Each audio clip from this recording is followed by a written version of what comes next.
Halo guys, ketemu maning karo Mas Harun.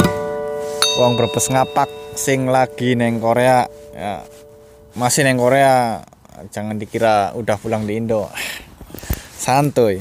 Oh iya teman-teman, udah lama banget ya ini nggak bikin video, nggak bikin konten karena males juga ngonten. Dan hari ini ada kesempatan bikin konten, dan kontennya ini tanya jawab teman-teman. Buat teman-teman yang pengen tahu banyak tentang kerja fishing G2G Korea, silahkan subscribe.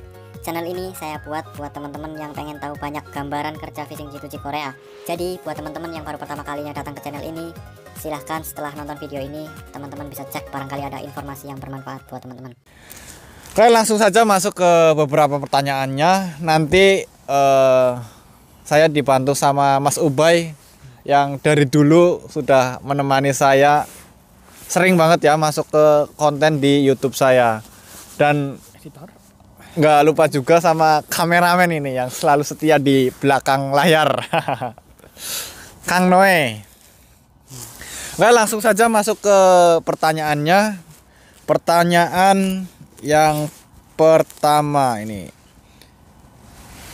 Annyeonghaseyo Mas Harun, mau tanya tapi salah tempat ya. Soal salah sending data. Saya kan ikut LPK, ambil di fishing.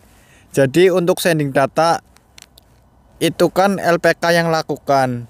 Jadi ada kemungkinan nggak salah sending data ke daerah yang nggak ada laut, tambak dan budidaya ikan. Guru LPK saya ex Korea. Dedable Gitarigo Ismnida. Jadi ini lagi menunggu jawaban dari saya. Mohon maaf ini. Nah, itu, jawabannya lewat video ini spesial. Itu dari siapa pertanyaannya? Lah ini pertanyaan dari user, nggak ada namanya ini. Anonim ya.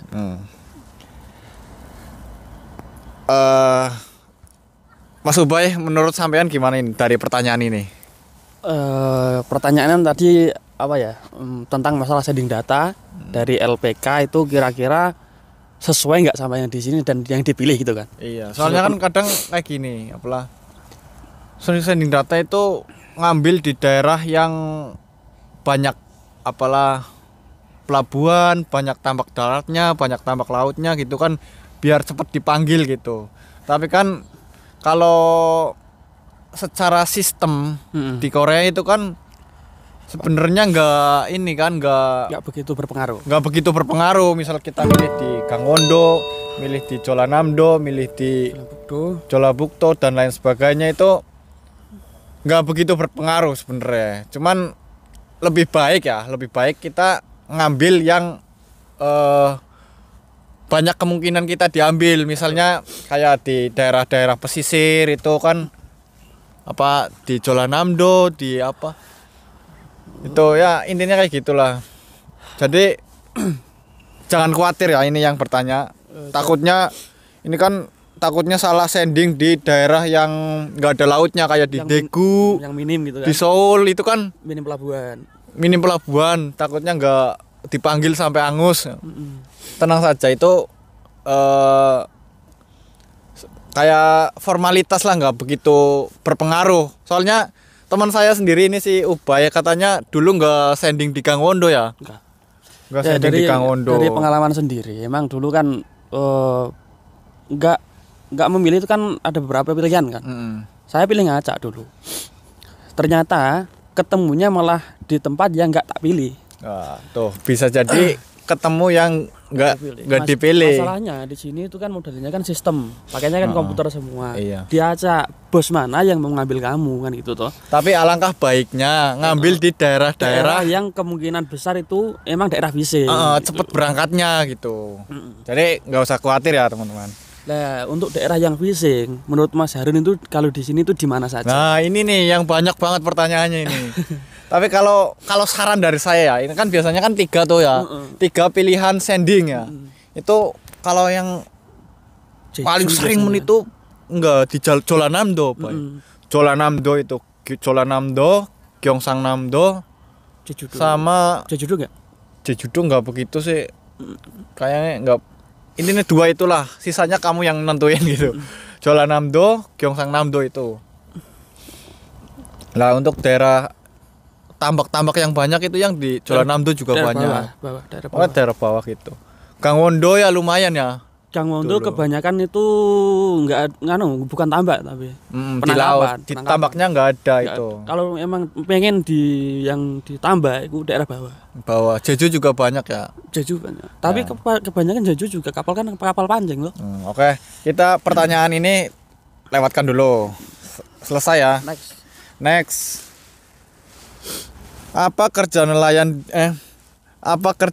di sana ada lembur? Siapa ya? Lembur ya, Mas? Ada yang enggak? Anonim enggak? Muhammad Farhan kayaknya. Oke. FRHN. Dari Mas Muhammad Farhan. Muhammad Farhan ini saya jawab, apakah di kerja di fishing, nah ini kerja di fishing itu ada lemburnya? Lembur sih ada, cuman nggak dihitung lembur teman-teman. Gini, kamu kan sudah komitmen untuk memilih di fishing. Sedangkan di fishing itu pasti sedikit banyak kan tahu tuh informasi tentang fishing. Di fishing itu emang jamnya panjang. Terus basic gaji mati kan. Dan itu kalau gaji mati kamu kerja nggak kerja ataupun jamu panjang sekalipun tetap saja gajimu segitu gitu kan. Basic ketemunya. ketemunya. Beda lagi sama yang di pabrik. Kalau pabrik kan Kalau di hitungannya manufaktur kan, itu kan hitungannya jam kerja. jam kerja. Kalau misalkan libur ya nggak, hari libur itu nggak digaji, nggak dibayar. Tapi kalau di kan? sigep, kalau di fishing kan libur, apalah cuaca buruk, libur, kerja nggak kerja, gajinya tetap itu Katakanlah basic. kalau pas cuaca buruk 1 minggu kamu cuman kerja sehari. Kalau nggak gitu kerja di darat pomang kan. Kalau di fishing itu kan pomang. Iya. Itu 1 jam 2 jam ya tetap nanti hasil akhirnya bulananmu ya tetap gitu, Tetap nggak segitu. kepotong. Tapi kalau di pabrik kan kamu kalau kerja dapat gaji, kalau nggak kerja kan ya nggak digaji kan gitu Iya. toh. Oke, lanjut ke pertanyaan selanjutnya. Annyeonghaseyo, izin tanya Bang, kalau kursus bahasa Korea di LPK rata-rata berapa lama ya Bang? Kamsahamnida. Untuk belajar bahasa Korea itu masalah lama atau enggaknya itu tergantung teman-teman juga. Ini gini, apalah, biasanya sih 6 bulan paling cepat itu 6 bulan. Bisa juga kurang dari situ. Intinya sambil belajar sambil nunggu ada ujian gitu. Kalau ujiannya lama, misalkan udah belajar 6 bulan lebih Belum ada. atau setahun belum ada ujian, ya belajar. tetap belajar terus. Semakin lama belajar Semakin baik. semakin baik dan semakin besar pula kesempatan untuk lulus ujiannya gitu. Ya gini, itu ada plus minusnya. Emang kalau kita sudah masuk di LPK atau mau berangkat ke Korea, biasanya itu kan dari tetangga sekitar, dari orang tua kan besar harapan menunggu kita kapan berangkat kan gitu. Biasanya kan yang jadi tekanan kan seperti itu. Iya, pertanyaan dari tetangga, pertanyaan dari Kamu kan tanya sekolah di Korea, kapan berangkat kan seperti itu tuh. Iya. Ya, padahal dia nggak tahu. Itu kan menunggu, kita juga kan nggak tahu toh. Ya, gitulah. Intinya semakin lama belajar, semakin baik untuk persiapan ujiannya, seperti itu teman-teman. Jadi kesimpulannya untuk lama belajar itu biasanya 1 tahun kan 2 kali, dua kali ujian. Nah berarti kan masing-masing kan 6 bulan sekali kan. Nah itu dari literasi waktunya seperti itu. Oke, lanjut ke pertanyaan yang selanjutnya teman-teman. Tes.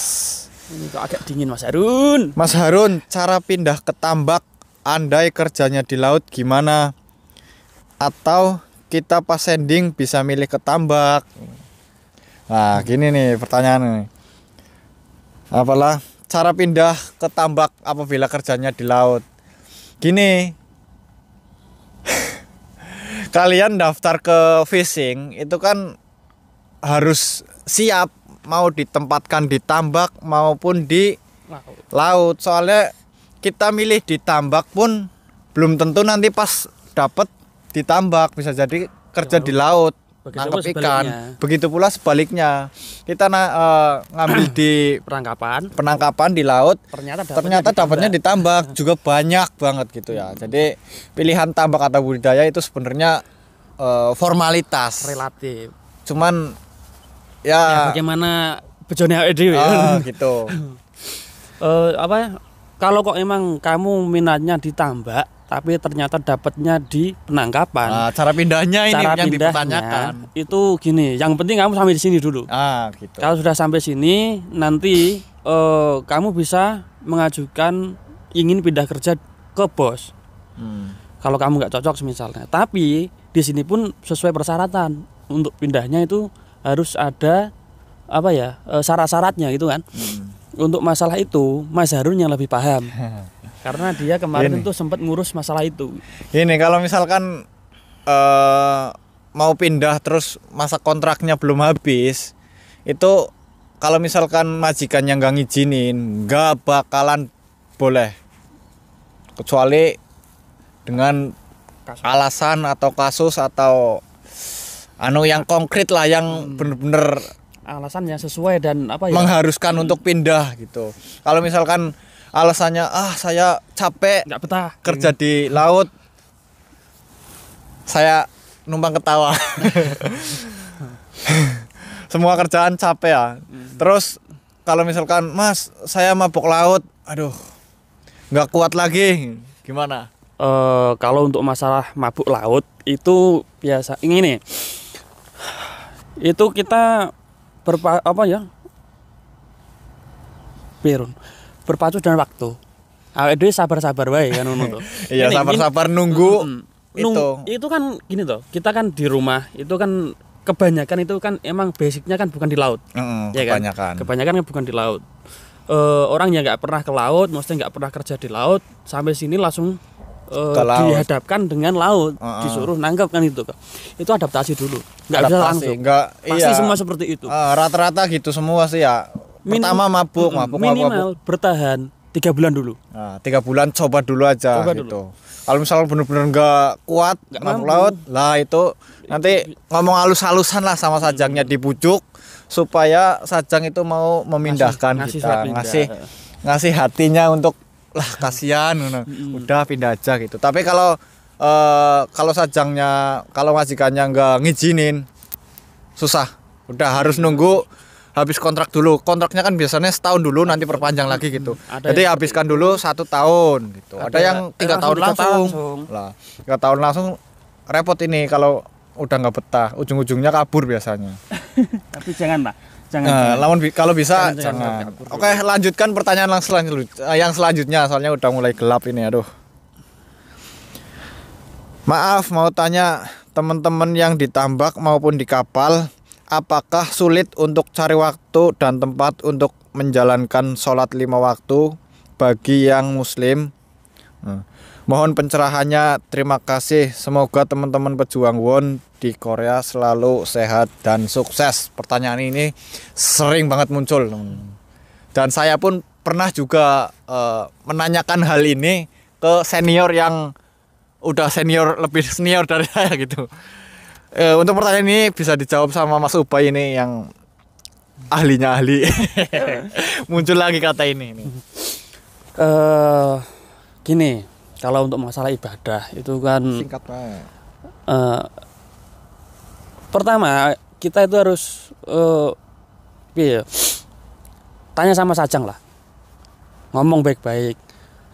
Aku orang muslim, aku satu hari itu ibadah 5 kali. Jamnya jam berapa kan itu. Nanti ngomong izin, kalau jamnya ibadah, aku ibadah minta waktu 10 menit atau 5 menit kan cukup tuh. Iya. Kalau diizinkan ya alhamdulillah, kalau enggak ya kamu harus pintar-pintar cari waktu. Curi-curi waktu seperti itu. Gitu.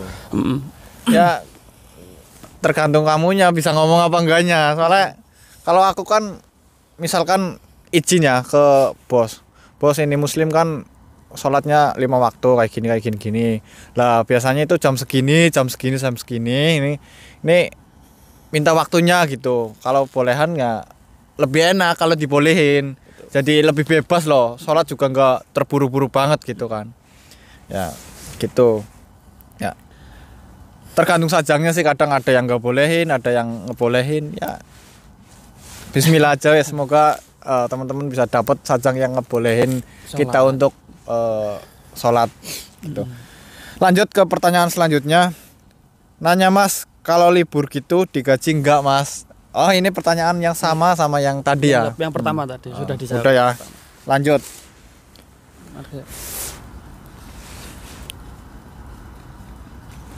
Pertanyaan yang selanjutnya, kalau salju seperti ini komen di foto yang aku jalan-jalan pas salju ini kayaknya. Kalau salju seperti ini tetap kerja enggak atau libur?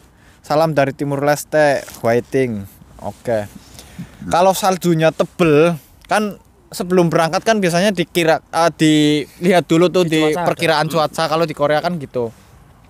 Lihat perkiraan cuaca, kira-kira saljunya tebel banget, itu biasanya nggak berangkat, libur.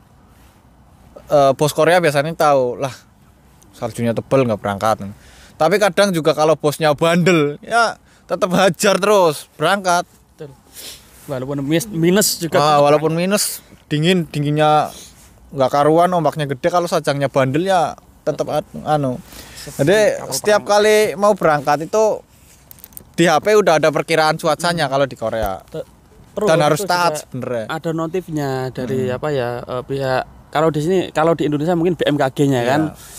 Cuacanya sekian, nanti jam sekian sampai jam sekian itu cuaca buruk, akhirnya sekian. Gitu. Ada himbauan juga jangan berangkat atau bagaimana, pasti ada. Gitu. Oke, lanjut. Mas Harun mau tanya, kalau di SLC itu kontrak kerjanya nggak ada gaji bulanannya, cuma gaji per jamnya aja, itu masalah enggak ya? Dan kasih tahu untung ruginya. Nah ini bahas SLC ini. SLC ya, saya peringatkan, padahal saya sering ngomong loh ini masalah SLC. SLC itu hanya formalitas teman-teman. Jangan sampai teman-teman bener-bener mengacu sama SLC.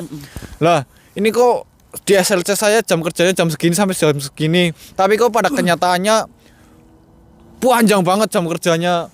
Kamu mau protes ke siapapun nggak bakal bisa. Itu hanya formalitas ya. Itu masalah jam kerja. Dan gaji pun ya, gaji itu biasanya paling rendah, basic itu paling rendah. Menyesuaikan lah. Menyesuaikan lah. Masanya untuk fishing itu beda daerah beda. Kok jangannya beda daerah, beda pelabuhan saja beda kok. Tergantung bosnya. Kalau misalkan kerjanya agak capek, terus bosnya baik kan biasanya dikasih uang bonus. Kasih uang bonus, gajinya juga dinaikkan dikit lah gitu. Kalau kayak gitu gini, kalau seandainya basicnya katakanlah 2 juta kan, itu terkadang malah ada yang di atasnya. Kamu sekali datang toh dapat langsung gaji 2.300.000 plus uang makan. Iya. Lah ini yang dipertanyakan kan gajinya di SLC itu per jam. Nggak usah diurusin itu. Formalitas saja. Masalahnya udah. Nggak usah. Sini untuk fishing itu emang basic mati sudah. Iya, yang penting berangkat aja lah, udah sampai Korea, alhamdulillah gitu, bersyukur ya. Lanjut. Oke, udah ya. Mungkin itu saja pertanyaan-pertanyaan yang bisa saya jawab. Karena ini selanjutnya matahari sudah mulai tenggelam. Matahari sudah tenggelam, nggak tahu videonya hasilnya kayak apa. Oke, terima kasih. Dadah. See you.